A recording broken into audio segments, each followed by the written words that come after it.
been run off the road because they're trying to avoid this monk. Yeah. And then it'll go to the south side of the church, which makes people think that maybe if it's buried there, there's something a bit amiss because the south side was saved for unconsecrated burials. Canewdon is a good location as well. Canewdon is my favourite place. I've done tours around that as well. Have you? Did you go on Halloween? Have you run around it? I have no. They avoid the people avoid going there at Halloween. The police actually block the roads into it, which makes me want to go even more. I think one night I went up there, the winds were like 60 miles an hour, and we was meeting people up there to do a tour. And as we approached from the east, I think it was, a tree had blown across the road. That is quite ominous. Yeah, we had to stop, get out, grab the tree, push that back as far as we could, so we could carry on going. We're hoping to go there soon. Yeah, we've been invited by the current coven. Ooh, I know. That'd be interesting. Yeah, I've also actually investigated inside the church. Yeah, anything? That was we did. Someone sent a picture to me. I was sitting in the bit where the choir boys sat, and there was like a golden cloud sitting next to me. There's quite a lot of clouds in Canewdon. There was a golden cloud in the field nearby, in the field that's supposed to be, it's called the Witches' Field. Yeah. How interesting. It was inside the church. That's interesting. That one was inside the church, yeah. And I know obviously it's got links to the Cunning Man and his coven. George Pickinghill, yeah. That's it, yeah. There's a little village as well on the banks of the Thames, little fishing village. I can't remember off the top of my head what it's called, but there was a witch connected to that little town. Denby? As well. No, there's Cunning Morel nearby. There's quite a lot of Cunning. Chalkwell. So you're saying Essex and witch, nearly every single village. Well, yeah. Yeah, they love their witchcraft. We've got a few people in the chat room, so I want to just shout out to Kelly Elliott, Bride Dorber, and Vivian Powell and Jamie Parker. They're all out there. Hello. Having a listen. If you've got any questions, pop them in the chat room and we'll ask away. So you're looking at Essex a lot then? Yeah, so I moved down to Essex in 2011. It was a bit of a Gavin and Stacey story. I met an Essex lad and moved down here on a whim, really, because he was moving up to Cardiff, but we couldn't get a job. And then I put in for an art gallery that was opening in Colchester, first sight. Never in a million years thinking I'd get it. And I got it. So I was like, Mum, Dad, I'm moving to Essex. That's it. Gavin and Stacey was reversed. Yeah. So, and it was there I met Elsa, my podcast wife from Erie, Essex. And we would spend our days, because sometimes it was quite quiet in the gallery. And she was just as interested as I was with folklore. And that's how I got to learn about Essex. I didn't want to know the history. I wanted to know the folklore and the ghost stories and the supernatural stories. And I've sort of got to know the area through that being my interest. And we used to just like nip into each other's gallery and like say, have you heard this? I got this book, and like, sneak each other books. And then it was during lockdown, I started listening to Weird Norfolk, which is a podcast about the weird and wonderful in Norfolk. And I thought, this is fabulous. I wish someone did something like this for Essex. And I even said that to them. I messaged them saying, I'm really enjoying this. This is getting me through lockdown. Thanks. Yeah. And I said, have you ever, because sometimes they'll do a couple of stories from Suffolk. And I said, have you ever thought about doing Essex? And I told them about my interest. And they said, well, we haven't really got time to do Essex. Why don't you do it? And then I went away thinking, maybe, but because I don't like my voice. So I thought, okay, give it a go. And then I was talking to Elsa and I said, do you fancy doing this with me? And within a month, we had released our first episode, and we've been going now about a year and a bit, and we just released episode 18. Excellent.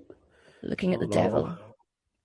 Is there any way that we can listen back to other podcasts that you've done?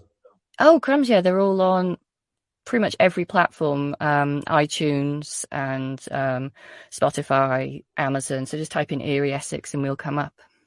Excellent. I'm going to have a listen to that. That does sound good. I've sort of like stuck. I've recently gone back to my Welsh folklore roots as well. There's a folklorist and storyteller in Wales called Owen Staton. He's got a fabulous voice. He does time between times storytelling on Twitter. So now and again he'll do a live storytelling, and he's got his own podcast where he retells stories, and he's got a very Richard Burton sort of voice. Yeah. And we got chatting because he did one particular story that I knew well, and we just got chatting, and he started listening to Eerie Essex. And then I said, if ever you need a Welsh voice, female voice for your podcast, let me know. And he said, maybe we could do a little one-off. So what has started as just a one-off, we've now got another podcast called Spectre of the Sea, which is part drama, part folklore storytelling. And the premise is that we are taking a boat around the coast of Wales and discovering all the stories. Nice. It's immersive. It's good fun, that one. Excellent. That sounds good. I'll have to listen to that as well. Yeah, I've been busy. It's sort of, a lot of this has come from lockdown, because I think you had to keep yourself busy, didn't you? So yeah. I was working all through lockdown, so I didn't have much of a chance to deal with any of that.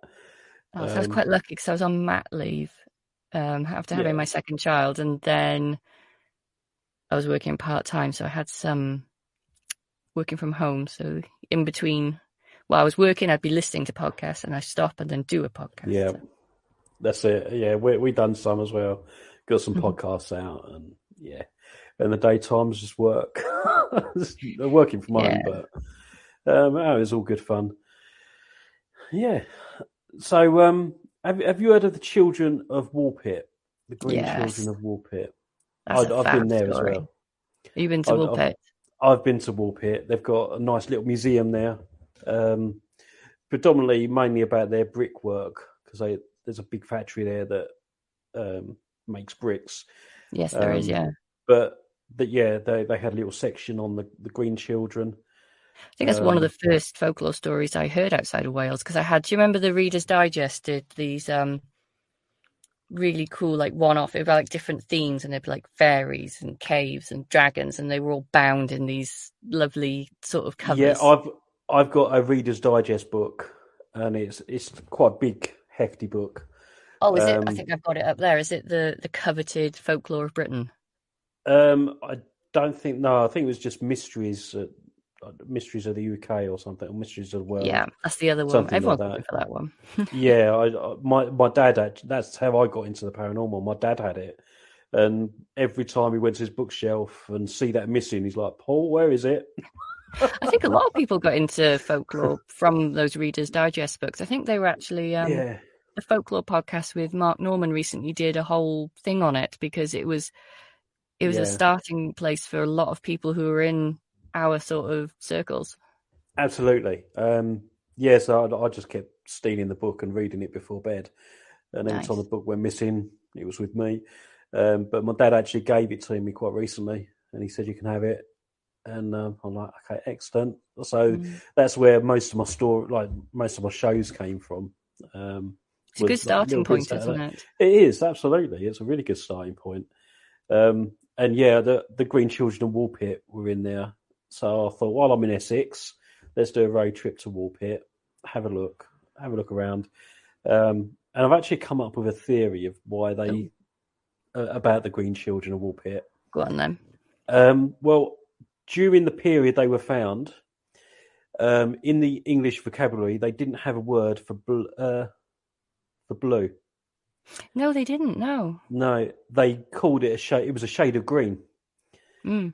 So I just think that these children were discovered in the woods, cold, and they had the blue tinge when you go cold, and I just think they were blue. Hence, the Green Children of Woolpit.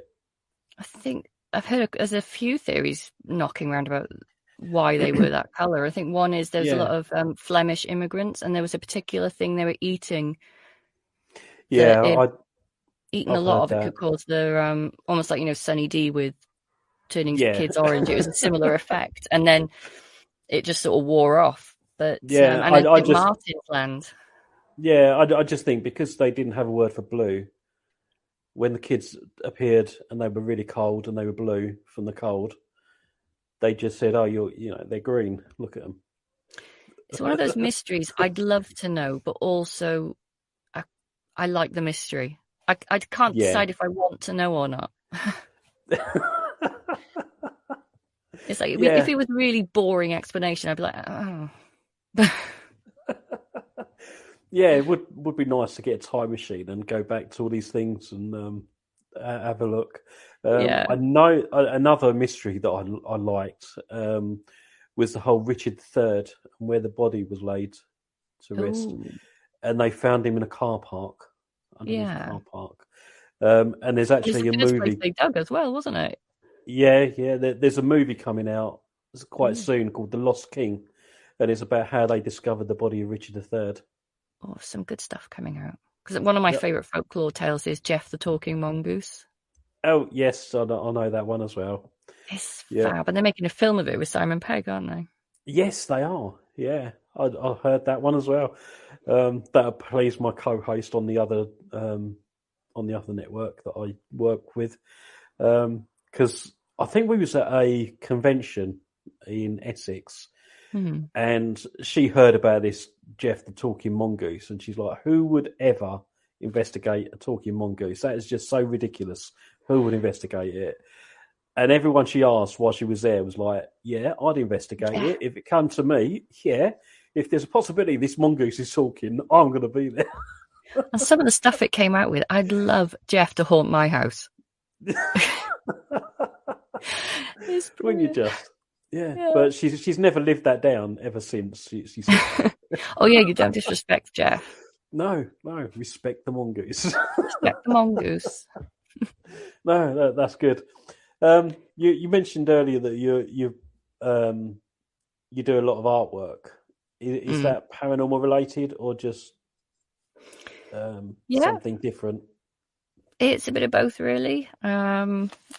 I've got my list here because I forget what I'm up to, so I've got to write it down. Yeah, I do a lot of I like depicting like the line between civilization and the wild. Mhm. So a lot of woodlands, and I use a lot because I've got EDS, so my hands I dislocate a lot, Okay. everything, but my hands a lot. So that's why you can hear me cracking every now and again. I've got to put myself back together. Yeah. And I was finding that a paintbrush was really hurting, and Right. it was really making my hands stiff. So I started with alcohol inks, which you can literally just put a load of alcohol on a page, put the ink on, and then you use the dryer to blow it into To different to shapes. play across. Yeah. Okay. Yeah, I can see that. Yeah. And I love it. And it's allowed me to do like really big pieces. And Yeah. then I can use bigger brushes to do the trees and everything. And I've had a couple of commissions lately out of it because I think it looks different, Yeah. which is why it's captured people. And I've done a painting of Black Shuck, and I've started doing illustrations for magazines. There was recently, Haunted magazine. Yep. Yeah. I know Haunted magazine.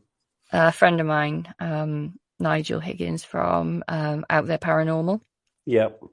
He did a really, really good article on 611 from Uncanny with Mhm. Danny Robbins. And he asked me, I was really, really chuffed when he asked me. I was really quite touched. He said, would Yeah. I illustrate it? And I did, and they had it in the magazine. And then that led on to more things. And I've recently done a front cover for a new magazine in America called High Strange. And that's Okay. coming out Yeah. Yeah. soon. And I've done the front cover for that. And the ASAP conference that I went to recently, which Yep. was I have to remember how to say it now. This is anomalous study for an. I know. I get stuck with that. It's a mouthful, but there's something about anomalous phenomena, the Yeah. society, in that sort of order.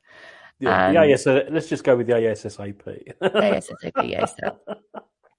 ASAP. So yeah, I had amazing speakers. They had Peter Laws from Uncanny, and UFOs, cryptids, they covered everything. And on the Friday night when we got there, we were quite late and the university